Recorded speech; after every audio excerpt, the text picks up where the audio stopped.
दोस्तों, मेरा नाम रागनी है और मेरी उम्र अभी 30 साल की है।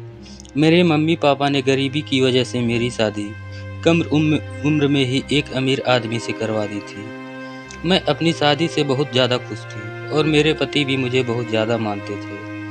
अब मेरा बेटा भी हो गया था, लेकिन अभी कुछ दिन पहले ही मेरे पति की मृत्यु हो गई। मेरे सामने मानो पहाड़ टूट गया हो। उस समय मेरे बेटे की उम्र लगभग 18 साल की रही होगी। अब मैं एक विधवा हो चुकी थी। धीरे-धीरे मेरी पत्नी को गुजरे हुए काफ़ी समय हो गया था। अब मैं, मेरी सासू माँ और मेरा बेटा गंगा, हम तीनों ही घर पर रहते थे। मेरे बेटे की उम्र अब 22 साल हो चुकी थी। वह बहुत ही समझदार लड़का है। मैं भी अपना फैमिली चलाने के लिए जॉब करती हूँ, क्योंकि मेरे घर में अब आय का कोई सोर्स नहीं बचा था। मैं दिन भर ऑफिस में रहती हूँ और शाम को 5 बजे तक घर पर आती हूँ। हम अच्छे खासे रईस परिवार से बिलोंग करते हैं। पैसों की कुछ खास चिंता नहीं है, फिर भी सोचती हूँ कि खाली घर बैठकर क्या करूँगी। इसलिए जॉब करती हूँ और थोड़ा दिल भी बहल जाता है और टाइम पास भी हो जाता है। अब मेरे पति को गए काफ़ी दिन हो चुके थे, इसलिए मैं थोड़ा उदास रहने लगी थी। ऑफिस की सहेलियों से मैंने कुछ किस्से सुने हुए थे। रूही नाम की एक मेरी सहेली है और हम दोनों बहुत अच्छे दोस्त हैं और हम साथ-साथ ऑफिस जाते थे। एक दिन ऑफिस से निकलते वक्त रूही ने मुझे अपने घर बुलाया। मेरे ऑफिस और घर के बीच में ही रूही का घर पड़ता है, तो मैं उसके घर चली गई। हमने चाय पी और फिर इधर-उधर की थोड़ी बातें की। फिर रूही ने कहा, "अरे रागिनी, क्या तुझे मालूम है कि हमारे ऑफिस में क्या चल रहा है?" मैंने कहा, "नहीं यार, मुझे उससे क्या फ़र्क पड़ने वाला है। वैसे भी तो मैं ऑफिस में अपना मन बहलाने के लिए ही जाती हूँ।" फिर रूही बोली, "फिर भी तू सुन ले, हमारे ऑफिस में सभी लोग मिलकर रहते हैं और किसी भी की भी कोई समस्या हो, वह लोग मिलकर सुलझाते हैं। देखो, जो काम वाली आंटी है, वह विधवा हो चुकी थी, लेकिन ऑफिस के लोगों ने मिलकर उनकी शादी करवा दी है और अब वह बहुत खुशी-खुशी रहती हैं और उनको भी एक सहारा मिल गया है।" मैंने उनकी बातों पर ज़्यादा ध्यान नहीं दिया और वहाँ से अपने घर चली आई और मैं अपने बेटे के बारे में सोच रही थी। तभी मेरे दिमाग में रूही के मुँह से सुनी हुई बातें चलने लगी। रात के लगभग 9 बज रहे थे। मैं खाना बनाकर अपने कमरे में बैठी हुई थी और मुझे नींद नहीं आ रही थी। फिर मैं सोच-सोच कर परेशान सी होने लगी। फिर मेरे दिमाग में कुछ आया और मैं अपने बेटे गंगा के कमरे की ओर चल पड़ी। गंगा के जन्म लेने के लगभग 18 साल के बाद ही मेरे पति की मृत्यु हार्ट अटैक के कारण हुई थी। उसके बाद फिर मैं घर को संभालने में लग गई, तो मुझे और कुछ सोचने का मौका ही नहीं मिला। तो जब मैं गंगा के रूम में गई तो उसके हाथ में एक किताब थी। वह मुझे देखकर किताब को तकिए के नीचे रख दिया। मैंने कहा, "बेटा गंगा, तुम पढ़ रहे हो क्या?" वह बोला, "नहीं मम्मी, मैं किताब देख रहा था। बस बताओ क्या बात है?" मैं बोली, "कुछ नहीं बेटा, मुझे तुझसे कुछ ज़रूरी बात करनी थी।" उसने कहा, "मम्मी कहो, क्या बात करनी है?"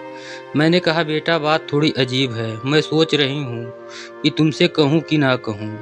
उसने कहा, "अरे मम्मी, पहले आप बोलो तो सही। कोई भी काम होगा मैं ज़रूर करूँगा। मैं जानता हूँ कि आप हमारे लिए कितना मेहनत करके पैसा कमाती हो। इसीलिए मैं आपके लिए सब कुछ करने को तैयार हूँ।" इस पर मैं बोली, "मैं चाहती हूँ कि तुम मेरे लिए एक पति की खोज करो, क्योंकि अकेले मेरी ज़िंदगी मुझसे नहीं निकाली जा रही है। मुझे पति-पत्नी वाला खेल खेले हुए बहुत दिन हो गए हैं और अब मेरा रोज़-रोज़ वही मन करता है। तुम्हारे पिताजी को गए काफ़ी साल बीत गए हैं।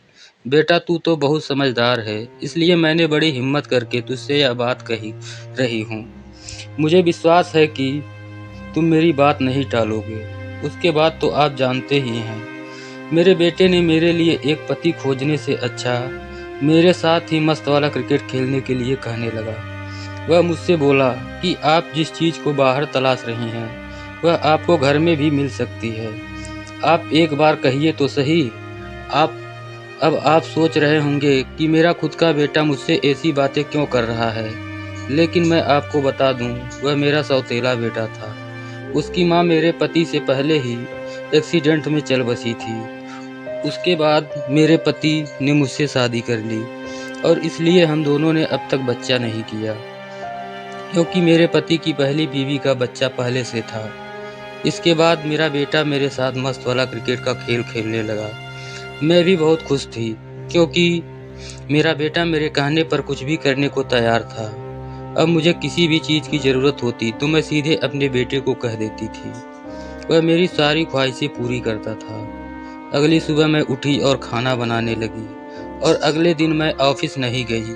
मैं किचन में खाना पका रही थी, तभी मेरा बेटा किचन में आया और बोला, आज आज आप ऑफिस नहीं जा रही क्या मॉम? मैंने कहा, नहीं, आज नहीं जा रही हूँ। आज मैंने ऑफिस से छुट्टी ले ली है। आज तुम भी कॉलेज नहीं जा रहे हो क्या? उसने कहा, कॉलेज में संगीत चल रहा है और हमारा प्रोग्राम अभी कुछ दिन के बाद आएगा, इसलिए मैं नहीं जा रहा हूँ। फिर हमने नाश्ता किया और कुछ देर के बाद घर में कुछ मेहमान आ गए, तो हम लोग मेहमान के आदर सत्कार में लग गए। मैंने उनसे हाल चाल पूछा और उन लोगों से ढेर सारी बातें की। मेहमान के रूप में मेरी बुआ और फूफा जी आए हुए थे। जब मैं मेहमानों से बात कर रही थी, तभी मेरा बेटा बाहर घूमने चला गया। उसकी आदत है कि जब वह घर पे रहता है तो अपने दोस्तों के साथ घूमने चला जाता है। फिर मेरी सासू माँ खाना खाकर उन मेहमानों के साथ बाहर चली गई। दोपहर के 1 बजे का समय हो गया था। मैंने गंगा को कॉल किया और बोली, कहाँ है तू? आओ खाना खा ले क्योंकि खाना तैयार हो गया है। इस पर वह बोला, मैं अभी बाहर हूँ और मुझे अभी थोड़ा टाइम लगेगा। मैंने कहा, ठीक है, मैं जरा बाहर जा रही हूँ तो देर शाम तक लौटूंगा। सासू माँ भी मेहमानों के साथ बाहर गई हुई हैं और वह भी कल सुबह घर आएंगे, इसलिए तुम जल्दी घर पर आ जाना और घर देखना। फिर मैं बाहर चली गई और आते वक्त मैंने शॉपिंग की और अपने लिए तथा अपने बेटे के लिए कुछ कपड़े खरीद लिया। शाम के 5 बज गए थे और गंगा घर में ही सोया हुआ था। वह उठा और नहाने चला गया।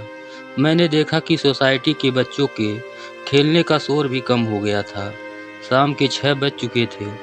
मैं गंगा के पास गई और उसके बाद तो आप समझ ही सकते हैं। मेरे बेटे को फिर से मेरी ख्वाहिश बताई और मेरे बेटे ने मेरी ख्वाहिश पूरी कर दी।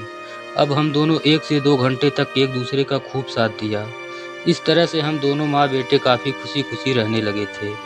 अब हमें कभी भी किसी चीज़ की दिक्कत नहीं होती थी, क्योंकि अब मुझे कहीं भी जाना होता था तो मैं गंगा के साथ चली जाती थी और खूब एंजॉय करती थी। कुछ दिन बीत जाने के बाद मेरे बेटे ने भी अपना खुद का बिजनेस खोल लिया, जो कि धीरे धीरे चलने लगा था। इस वजह से मैंने ऑफिस छोड़कर अपने बेटे के बिजनेस में उसका हाथ बटाने लगी थी। अब हम दोनों एक दोस्त के जैसे हो गए। वह मेरी हर बात का ख्याल रखता है और मैं भी उसका बहुत ही अच्छे से ख्याल रखती हूँ।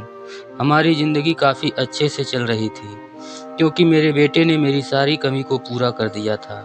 अब मैं भी खुशी खुशी अपना जीवन बिता पा रही थी। तो दोस्तों, यह कहानी कैसी लगी कमेंट करके ज़रूर बताएं। वीडियो अच्छी लगी हो तो वीडियो को लाइक करके चैनल को सब्सक्राइब ज़रूर कर दें। मिलते हैं अगली वीडियो में, तब तक के लिए लव यू।